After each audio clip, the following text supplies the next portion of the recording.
వాళ్ళు తిట్టినా కొట్టినా పర్లేదు, నాకైతే వాళ్ళు ముగ్గురు కావాలి. ముగ్గురా? ఓహో, ఇప్పుడు నీకు ముగ్గురు కావాలా? నేనొక్కనే కాదా? కాదండి, ముగ్గురు కావాలి.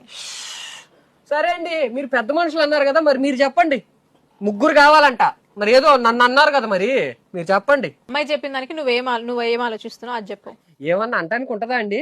ఇప్పుడు నన్ను ఒక్కనే కావాలంటే నా ఇష్టాన్ని చెప్పొచ్చు, నాకు కావాలంటే నేనేం చెప్తాను? వాళ్ళ సంగతి నీకు అనవసరం. నువ్వు చేసిన నువ్వు న్యాయం చేయాలి కదా, నువ్వు న్యాయం చేయాలి కదా. లైఫ్ లోకి వస్తుందంట, మిగతా వాళ్ళు ఎంత మంది ఉన్నా నాకు అనవసరం అంట. నేను అంతమంది అన్నా, వాళ్ళిద్దరు పర్సన్స్ కూడా. ఓహో, ఎంత జాలీగా వాళ్ళిద్దరు కోసం. ఏంటండి ఇవిడ మైండ్ సెట్? ముగ్గురు కావాలి మేడం. అమ్మో, నేను లైఫ్ ఊహించుకోలేకపోతున్నా వాళ్ళు లేకపోతే. నా జీవితమే లేదు. ఎక్కడున్నావు అసలు నువ్వు? నేను ఏ ప్రపంచంలో బతుకుతున్నావు నువ్వు? ముగ్గురికి న్యాయం చేయాలనుకుంటున్నా. ఏం న్యాయం చేస్తావమ్మా కాదండి, నువ్వు? ఇప్పుడు ముగ్గురు అనింది, ఇంకో 2 నెలలు పోతే ఇంకొకటి వస్తాడు. ఏంది ముగ్గురికి న్యాయం చేసిద్దంట ఈమె. నాకు